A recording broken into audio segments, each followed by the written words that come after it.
All right, tip for my lug heads. The first thing we're going to start off with is cross hatching. You'll see here that I'm breaking this down into 4 different sections. We're going to go with vertical lines across all 4 sections. Now, if you notice in a lot of my drawings, well, on this particular video, I'm switching around the paper. There's a reason for it, and I will get to it. The second thing, is once we go with our vertical lines going down, then we're going to go into 3 parts of the actual little rectangle I made. We're going to go in a different direction. We're going to go horizontally into the 3rd section. And then for the second part, number 2, we're going to switch our lines up and go diagonally one way. And then for part number 1, it's going diagonally in a different way. Without actually shading the images with, your pencil and doing that, if you want a realistic type of picture, that traditional type of shading in comics and also in manga, they use line shading. And cross hatching is one of the best methods to achieve that. So what we're actually doing is, if you can see with the lines how it goes from darker to light, all we did was just add lines going in a different direction to show that grade from dark to light. So that's the whole premise behind cross hatching. Definitely practice it and see what you can do. The next part we're going to talk about is feathering your lines. What I mean by feathering your lines is you have a thicker line at the base, and it tapers off into a smaller line. So one of the ways to do it is, if you take your pencil, you kind of go up and down real quick to make it thicker, and then you just go straight down into a smaller pencil line.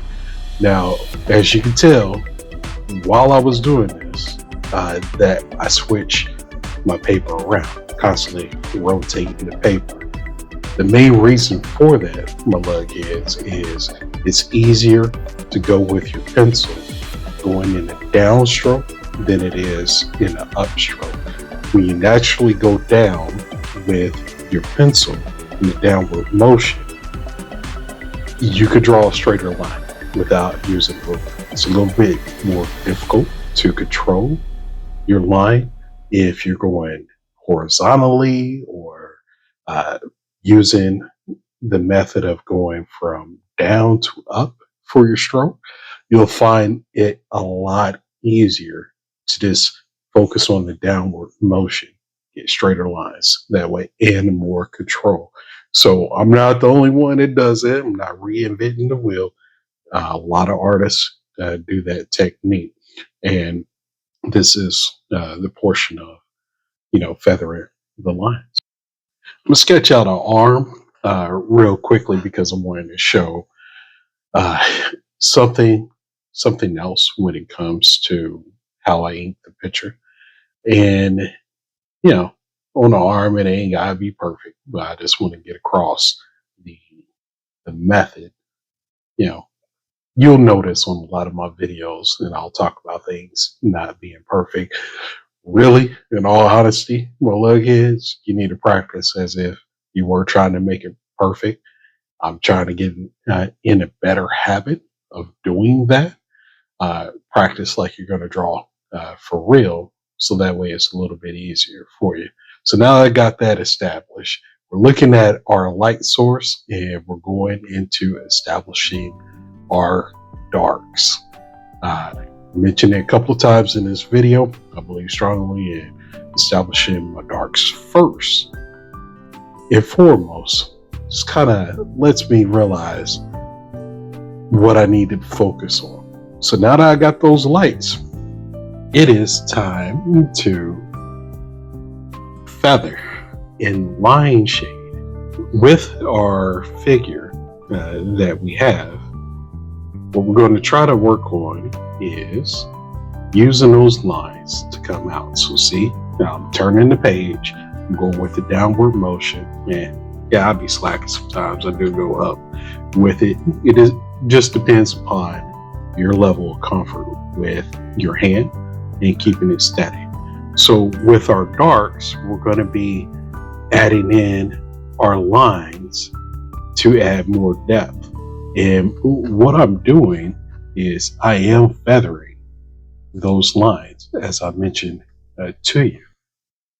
So we are taking our shaded areas, we're feathering lines, and also using a little bit of cross hatching as well. So I wanted to show you in a real situation how you would be using those couple of techniques that I mentioned to you before. The last thing I want to talk about is the use of like a whiteout or a white marker. I bought these and I thought they were going to work out a lot better, but they didn't. So I got to buy some more. But using whiteout, you can actually bring the light, kind of clean up some of your dark areas if you want. If you shade it too much, you can use whiteout or this white marker to kind of correct some of your shading if you're finding it to be a little bit too dark in areas. Also, you can use it as a cool little technique to just add a little bit more flair to your ink drawings, as you can tell. While I was working on that arm, just to kind of show you how you can use that as well. Those are just a couple of things that I use, and that's my tips, I should say, for my lug heads. So we'll try them out, see what you can do. Just a couple of quick tips for you.